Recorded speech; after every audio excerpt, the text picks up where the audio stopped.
So why didn't you think to take Isaac with you into the chemist? I was only going to be in there for a couple of minutes. I was in there maybe 5 at the most. I didn't think it would be that long, but I had to wait at the counter.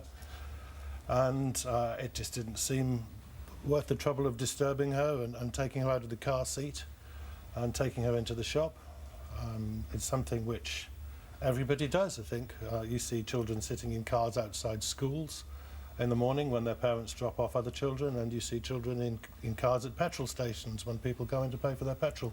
You locked the car, hadn't you? Yes. And when you came back to the car and the policemen were there, they were more interested at the time with the ball tyre that they'd said you got on your Yes, on your car. that was the first thing that they talked about. I didn't think that there was any problem concerning eyesight at all, actually, and they told me that I wasn't allowed to drive the car home and that I had to leave it in the high street, which I was a bit surprised at. But I actually had to carry her home in my arms. And that's because of the ball tyre. So you get home and you know, sort of fix all that, sort all that out, and think really that it's gone away. And then a couple of weeks later, there's a knock on the door. Nothing happened at all for it was at least 2 weeks, 2 to 3 weeks, and then as you say, the knock on the door, and there were 2 policemen there.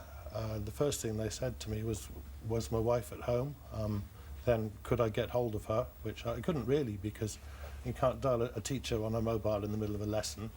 So I said no, and then they told me that they were going to arrest me, and I was astonished. I had no idea what they wanted, why they wanted to arrest me, and they said it was willful exposure, which sounded horrifying. Well, it was horrifying, but it sounded worse than it was. But what they meant was willful exposure of a child to risk of harm.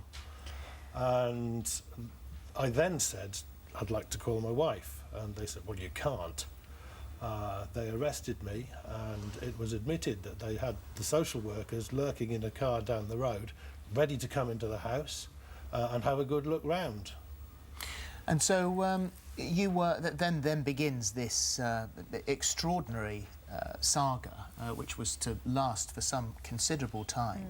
As you just said, then you were charged and prosecuted with this willful exposure, placed on the child protection register because your other children were deemed at risk. I think this had an impact on your career as well. You, as we just heard, you were a teacher and you lost your job as part of this.